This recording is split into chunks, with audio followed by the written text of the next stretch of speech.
Halo guys, saya David. Saya adalah seorang videographer dan editor video. Di sini saya akan berbagi berbagai macam hal tentang editing video dan videografi. Oke, let's check it out.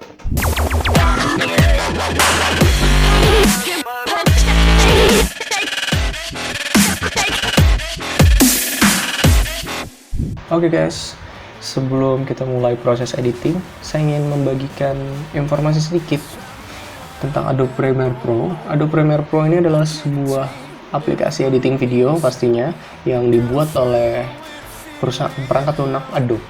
Nah, di sini saya menggunakan aplikasi Adobe Premiere Pro versi CC Creative Cloud. Yang saya tahu ada dua versi Creative Cloud CC dan versi Creative Suite CS. Kebanyakan orang dan saya sendiri menggunakan Creative Cloud. Oke, nanti mungkin di video yang berbeda saya akan membahas tentang apa perbedaan antara Creative Cloud dan Creative Suite. Padahal itu adalah perusahaan yang sama ya, perusahaan perangkat lunak Adobe. Oke, langsung ke proses editing.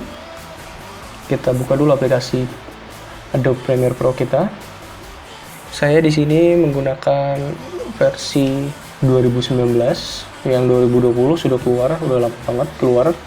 Tapi saya masih pakai yang 2019 karena masih nyaman dengan ini.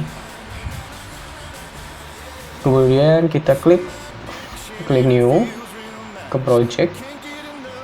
Nah, setelah kita masuk ke dalam project, di sini ada new project. Kita kasih nama dulu di name. Misalnya saya di sini akan kasih contoh tentang copy location ini di mana tempat kalian akan menyimpan project file kalian. Browse, saya akan simpan di sini. Kemudian yang ini tidak perlu dirubah lagi. Kita klik OK. Nah, sebelum kalian memulai proses editing juga, kalian harus tahu video apa yang ingin kalian buat. Jadi harus kalian tentukan video apa yang harus kalian buat, temanya seperti apa, background-nya, kemudian apa yang ingin kalian sampaikan dalam video itu.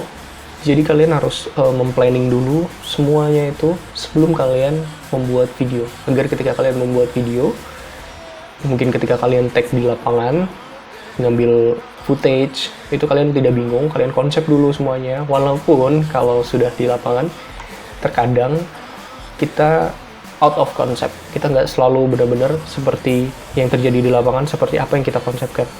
Mungkin bakal ada hal-hal yang terjadi yang berbeda dengan yang kita konsepkan, bisa tergantung mood, bisa tergantung situasi, cuaca, dan kondisi yang berada di lapangan saat kita mengambil footage. Dan ketika proses editing itu juga mempermudah kita untuk proses editing. Jadi kita udah tahu nih alurnya seperti apa ketika kita sedang mengedit video. Oke, langsung aja. Jangan lupa juga background. Backgroundnya seperti apa. Dalam sebuah video itu ada faktor yang sangat mendukung untuk video itu berasa bisa tersampaikan apa yang ingin kita sampaikan dalam video itu. Salah satu faktornya adalah background. Oke, di sini adalah working space kalian. Saya akan memberitahukan cara termudah untuk memasukkan video. Buka folder tempat kita menyimpan video.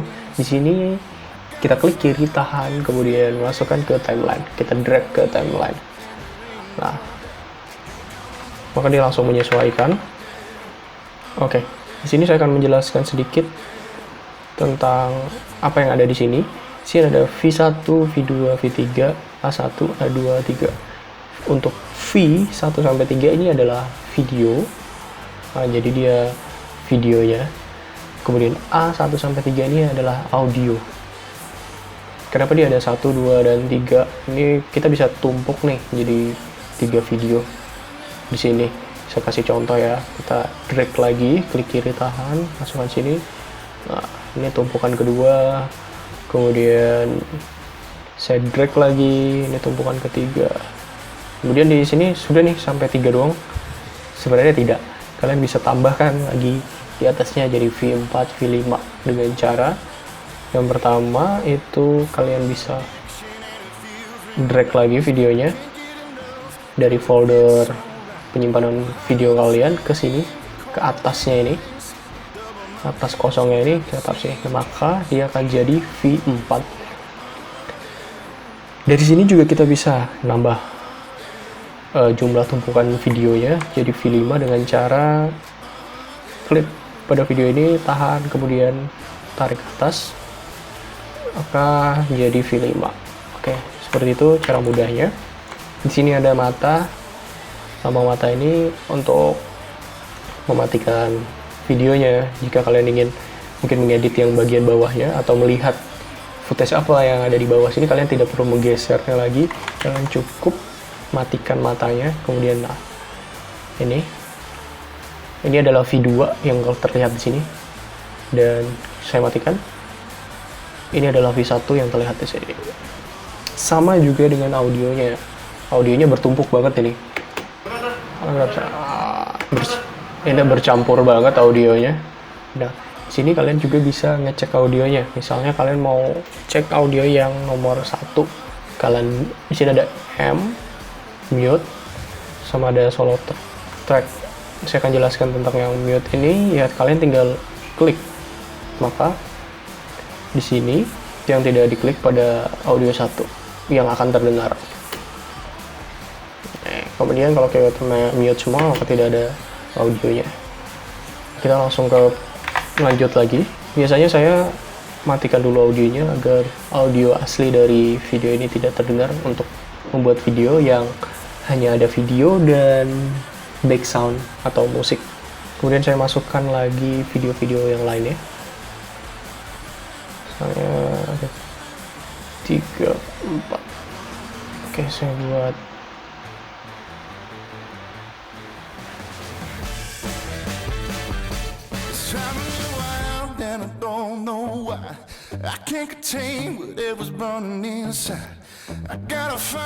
Oke, semua footage sudah saya masukin, dan ini akan saya jadikan sebuah video. Biasanya saya langsung memasukkan background untuk mempermudah cut to cut pada video 1, video 2. Kita double klik backgroundnya. Nah, ketika kita double klik, audio atau background yang kita masukkan itu akan muncul di sini di source. Nah, di sini kita bisa mengamati lebih detail backgroundnya. Oke, saya akan mulai masuk dari sini. Ini background yang akan saya gunakan.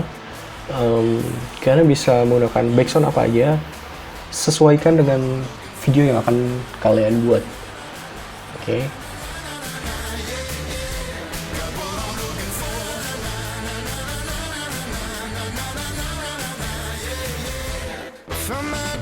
And it feels real nice. I can't get enough cause it fits so right.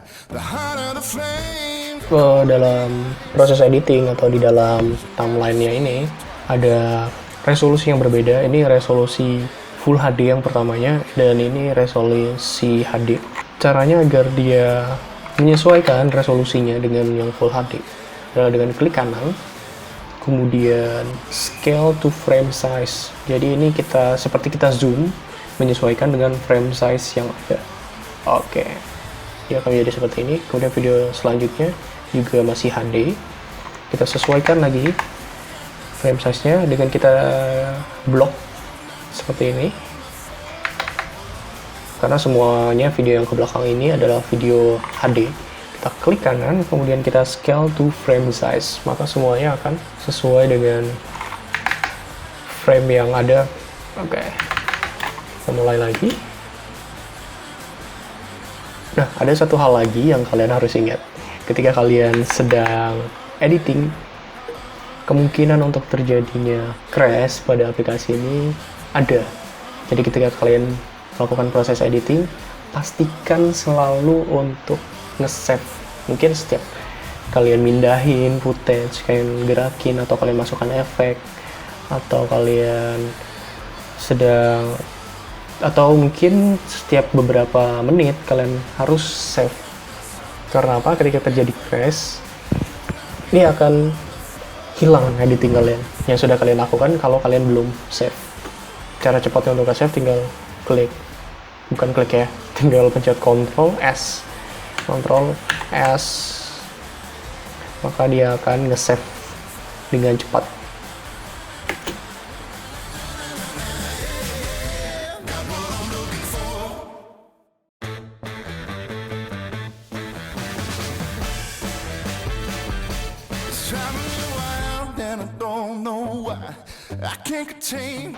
Oke, ini video yang sudah saya cut to cut, saya udah potong-potong.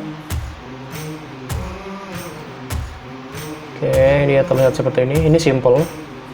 Saya tinggal potong-potong videonya, kemudian saya masukkan.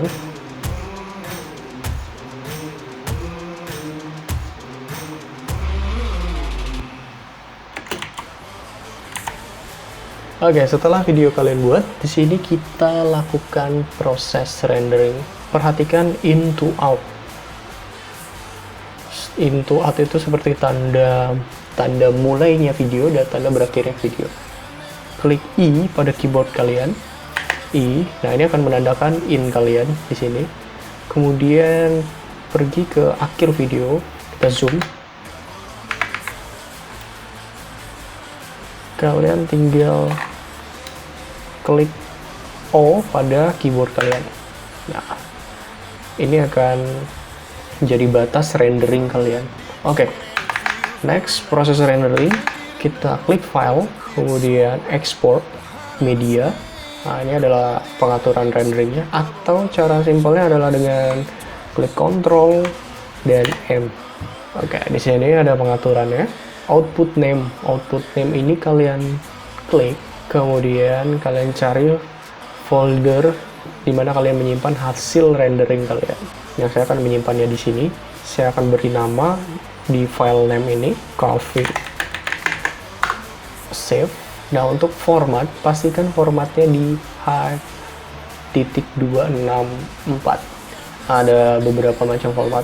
Mungkin kalian bisa ke Blu-ray atau ke AVI, tapi pada umumnya untuk mempermudah dan mempercepat proses rendering dan filenya tidak besar, itu menggunakan H.264. Nah, pada presetnya ini saya menggunakan high bitrate. Ada banyak pilihan sebenarnya, tapi yang biasa saya gunakan adalah high bitrate. Ini kualitas videonya bagus, dan ukuran videonya juga lumayan besar. Tapi kalau kalian ingin video yang biasa-biasa saja, kualitasnya dan ukurannya, bisa ke medium bitrate atau adaptive bitrate yang lebih kecil lagi, atau kalian juga bisa menggunakan YouTube. Kalau kebutuhan kalian untuk upload di YouTube, bisa menggunakan yang Full HD atau 4K. Saya coba menggunakan yang Full HD aja deh yang YouTube. Kemudian di sini tidak usah dirubah. Kalau kalian baru belajar, tidak usah dirubah. Kemudian di bagian video ini, basic video settingnya ini 1920 1080. Frame rate-nya di sini 29. Kalian bisa turunkan. Misalnya tadi saya setting ke 25 dan saya akan menggunakan 25. Ini tidak, aspeknya tidak usah dirubah. Encoding setting tidak perlu. Usahakan di high. Ini juga levelnya 4.2 yang biasa saya gunakan. Target bitrate. Nah, target bitrate ini mempengaruhi kualitas video kalian. Jadi semakin tinggi, maka kualitas video kalian semakin bagus dan estimasi file atau ukuran filenya akan semakin besar. Tapi kita gunakan aja di 16 tadi, itu udah cukup bagus. Ini tidak perlu dirubah. Oke. Untuk audio juga biarkan saja pada settingan bawaannya seperti ini. Pastikan ini di AAC, audio formatnya, kemudian stereo, sample rate-nya 48.000, audio code-nya AAC, audio quality high, pastikan bitrate kbps-nya 320. Oke, itu saja yang harus diatur. Kemudian kita langsung ke export. Oke, ini adalah proses rendering. Nah, proses rendering itu kecepatannya tergantung dari PC dan laptop yang kalian gunakan. Semakin bagus PC atau laptop yang kalian gunakan, maka akan semakin cepat proses renderingnya. Oke, kita langsung ke videonya yang sudah dirender karena proses rendering sudah selesai. Oke, kita lihat ini hasil dari video yang kita render tadi. Kita lihat. Oke.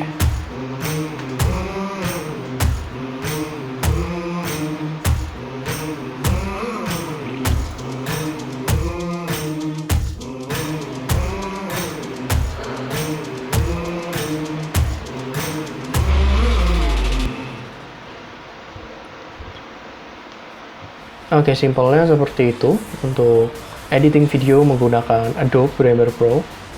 Oke, begitu saja proses editingnya. Cara simple, yang sangat-sangat simple banget untuk memulai editing video. Next, saya akan membagikan lagi cara-cara dalam editing video.